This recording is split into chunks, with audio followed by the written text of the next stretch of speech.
এই মুহূর্তের সবথেকে বড় খবর, ডানকুনির আকাশে উড়ছে রাহুল গান্ধীজির হেলিকপ্টার।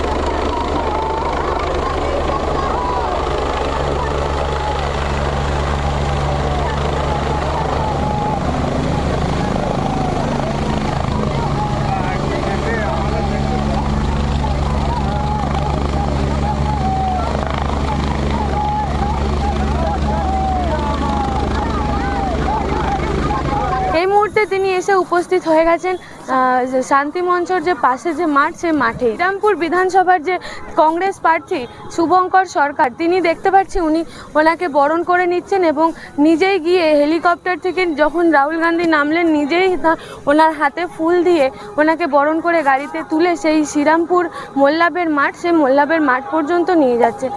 দেখুন, আমি নির্বাচনটাকে এভাবে মনে করি যে প্রত্যেকটি মানুষ তার গণতান্ত্রিক অধিকার ফ্রি, ফেয়ার অ্যান্ড ফেয়ারলেস ভাবে তিনি প্রয়োগ করুন। অর্থাৎ নিজের ভোটটি নিজে দিন, তার পছন্দসই প্রার্থীকে দিন, তার পছন্দসই দলকে দিন। প্রশ্নটা হচ্ছে, রাহুল গান্ধী আজকে আসছেন, আসার কথা ছিল 23 তারিখে স্টেডিয়াম ময়দানে। 8ই এপ্রিল মমতা বন্দ্যোপাধ্যায় সেখানে সভা করলেন, আর রাহুল গান্ধীর সভার সময় লুকোচুরি খেলা হলো, পারমিশন দেয়া হলো না। আমরা জানতে চাইছি রাহুল গান্ধীকে এত ভয় কিসের, কংগ্রেসকে এত ভয় পাওয়ার কারণটা কি? অমিত শাহ হুগলিতে সভা করতে পারে, অমিত শাহ বাংলায় সভা করতে পারে, নরেন্দ্র মোদী সভা করতে পারে, আর রাহুল গান্ধীর সময় হচ্ছে ল্যান্ডের পারমিশন, হেলিকপ্টারের পারমিশন, যেখানে নিতে যাচ্ছি সেখানে বলেছে 3 দিন ধরে বুক আছে। আজকের ঘটনা, এই ডানকুনি কোল কমপ্লেক্সে পারমিশন দেওয়া হয়েছে, আর পিডব্লিউডি তার চিঠিতে লিখে দিয়েছে হচ্ছে বাঙ্গিহাটি। আমাদের প্রথমে 2টো অ্যাপ্লিকেশন আমাদের ছিল, তাকে আমরা ক্যান্সেল করেছিলাম। আমি তো অবাক হয়ে যাচ্ছি, মানে রাহুল গান্ধীর মতো অ্যাডমিনিস্ট্রেশন বলছেন Z+ ক্যাটাগরির তিনি নিরাপত্তা পান, অথচ তার এই সিকিউরিটি পারমিশনের ক্ষেত্রে এত ডিফেক্ট কেন, এত নিরাপত্তাহীনতা কেন?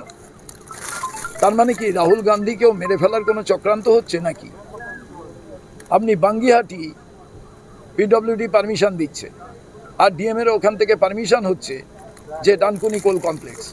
আমি সকাল থেকে শুধু এই জটটা ছাড়াতে, একবার ডিএম সাহেব বলছেন সুবিধার সঙ্গে কথা বলো, তারপরে আমি দিল্লির সঙ্গে কথা বলছি, পাইলটের সঙ্গে কথা বলছি, তো কি করে একটা সভা হবে? আমাদের যিনি ডেকোরেটর প্যান্ডেল করছিলেন তিনি পালিয়ে গেছেন। কি কারণে পালালেন, কারা ভয় দেখালেন, কি হলো, আমরা কিছুই জানি না। মানে আপনি বলতে চাইছেন ডিপ কনস্পিরেসি? একদম টোটাল। কংগ্রেসকে এত ভয় পাচ্ছে, শুভঙ্কর সরকারকে এত ভয়ের কারণটা কি? শ্রীরামপুর কি হয়ে গেল? আমি তো প্রচারই করিনি, আমি তো 6-7 দিন মাত্র এই বিধানসভা কেন্দ্রে থাকতে পেরেছি, বাকি তো সারা বাংলা ঘুরতে গিয়ে আমি সেই সময় পাইনি। তো আজকে সমস্ত রাজনৈতিক দলের প্রতিনিধি যারা, নেতা যারা, তাদের জন্য তো সমান অ্যাডমিনিস্ট্রেশনের কাছ থেকে আমরা ব্যবহার পাবো, সেইটা কিন্তু আমরা পাচ্ছি না। আমার মনে হয়েছে এটা দারুণ বড় একটা চক্রান্ত হচ্ছিল। হেলিকপ্টার ল্যান্ড করবে, আমরা এখানে পারমিশন নিয়ে গেছি, আমাদের কাছে পারমিশনের লেটার দিয়ে দেওয়া হয়েছে, অথচ দেখা যাচ্ছে যে পিডব্লিউডির খাতায় অন্য অ্যাড্রেস। এটা কেউ দেখলেন না? রাহুল গান্ধীর মতো ব্যক্তির নিরাপত্তার বিষয়, তার হেলিকপ্টার ল্যান্ড করবে সে বিষয়। তো এর পেছনে বিরাট বড় চক্রান্ত বলে আমি মনে করি। আর রাহুল গান্ধীকে কোনোভাবেই এই বাংলার মাটিতে তারা জায়গা দিতে চাইছেন না। তারা আমাদের কর্মীদের ভয়ভীতি দেখাচ্ছেন, একমাত্র কারণ হচ্ছে RSS নামক যে স্কুল, সেই স্কুলের 2জন ছাত্র, একটি হচ্ছে রেগুলার ছাত্র, তার নাম বিজেপি, আর একটি হচ্ছে ডিস্টেন্স এডুকেশনের ছাত্রী বা ছাত্র বলতে পারেন, সে হচ্ছে টিএমসি। এদের দুজনের বাইনারি পলিটিক্স এবং দুজনের অশুভ সন্ধির পরিণতি এটা। প্রত্যেকদিন এরা নিজেরা লড়াই করছেন, একে অপরকে কটু কথা বলছেন, ন্যারেটিভ নিজেরা তৈরি করছেন। সেখানে উন্নয়নের কথা কোনো জায়গায় প্রাধান্য পাচ্ছে না নির্বাচনের ক্ষেত্রে।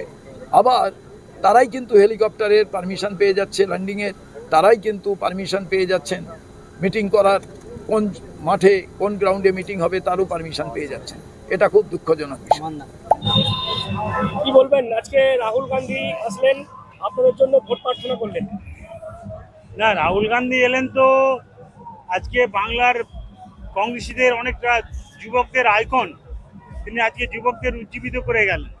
আজকে উনি যেভাবে দুটো দলকে বিজেপি এবং তৃণমূলকে যেভাবে উনি চাচাচলা ভাষায় বলে গেলেন, সেগুলো বাংলার মানুষ এবার সেগুলো তার প্রতিফলন করবে আগামী 29 তারিখ। কারণ রাহুল গান্ধী যেভাবে আজকে যুবকদের মধ্যে এসে প্রতির সঙ্গে হাত মেলালো, হাত দেখালো, দেখিয়ে উনি এ করলেন, মানুষকে একটা বাড়তি অক্সিজেন দিয়ে গেলেন কংগ্রেসে। এর প্রতিফলন হবে ভোট বাক্সে? অবশ্যই হবে, এর প্রতিফলন আশা করছি আমরা হবে। কারণ মানুষকে উনি বোঝাতে পেরেছেন যে এই দুটো দল কি চাইছে। তৃণমূল এবং বিজেপি এই দুটো দলের মধ্যে যে কোনো ফারাক নেই, একে অপরের পরিপূরক, সেইটি আজকে রাহুল গান্ধী পরিষ্কার বুঝে গেল। মানুষ সেটা বুঝে গেছে এবং তার প্রতিফলন রাহুল গান্ধী আর একটা কথা বললেন যে বিজেপিকে নাকি পশ্চিমবঙ্গে তৃণমূলের সুবিধা করে দিচ্ছে। অবশ্যই বিজেপির এখানে কি ছিল? বিজেপির কোনো কিছু, বিজেপির সঙ্গে জোট বেঁধে তৃণমূল মমতা ব্যানার্জি লড়েছিলেন, অটল বিহারী বাজপেয়ীকে নিয়ে যেয়ে ওনার বাড়িতে খাইয়েছিলেন, তার ছবি এখনো বহুত মানুষের ঘরে আছে। সেই বিজেপিকে তো উনি ডেকে এনেছিলেন, আজকে উনি মানুষকে বলছেন বিজেপিতে আটকাচ্ছে। এটা কখনো হয় না। এটা তো শুধু সমাজের বুকে একটা মানে ক্রোকোডাইল টিয়ার্স, তাছাড়া আর কিছু না। যে বিজেপি হিসেবে আমাকে ভোট দেওয়া, বিজেপি তো ওই নিয়ে এসছে এবং ও তো সেই বিজেপির সঙ্গেই পেয়ে আছে। রাহুল গান্ধী আসলে কেমন লাগছে তোমার? রাহুল গান্ধী এসছে, নিজেকে খুব ভালো লাগলো এবং খুব গর্বিত মনে করলাম। জীবনে এটা শ্রেষ্ঠ পাওনা যে একটা আমাদের দেশের মানে হবু প্রধানমন্ত্রী ধরতে হয়েই গেছে। নেক্সট ইলেকশনে আমাদের রাহুল গান্ধী প্রধানমন্ত্রীই হচ্ছে, কারণ এই সাম্প্রদায়িক সরকারকে আর কেউ চাইছে না। সবাই এই যে আমাদের গণতান্ত্রিক দেশেতে কেউ সাম্প্রদায়িক ইস্যু নিয়ে চলবে, সেই একই কথা, একই হিন্দু মুসলমান লড়াই, শিখ জৈন লড়াই, উঁচু জাত নিচু জাত, এটা মানুষ আর কেউ চাইছে না। তাই সুতরাং আগামী দিনে এই বিজেপি সরকারকে তুলে ফেলে দেবে এবং আমাদের রাহুল গান্ধী একমাত্র তিনিই পারবেন এবং তার হাতকে আমাদের সবাইকে মজবুত করতে হবে। এবং দেখতে পাচ্ছেন কর্মী সমর্থকদের যে উচ্ছ্বাস, তাকে দেখেই তারা স্লোগান মুখে দিয়েই তাকে উচ্ছ্বাসে ভরে গেছে। আজকে এই যে রাহুল গান্ধী আসছেন, ইন্দিরা গান্ধীর নাতি, তো আজকে এই যে কোল ইন্ডিয়ার মাঠ, যে ডানকুনি কোল কমপ্লেক্স, এই ডানকুনি কোল কমপ্লেক্স 1981 সালে ইন্দিরা গান্ধী ওপেনিং করেছিলেন। এ বিষয়ে আপনারা কি বলবেন অবশ্যই কমেন্ট করবেন কমেন্ট বক্সে। এ ধরনের খবর পেতে নজর রাখবেন ডিএনএন বাংলা। ডিএনএন বাংলা, সবার মনে সবার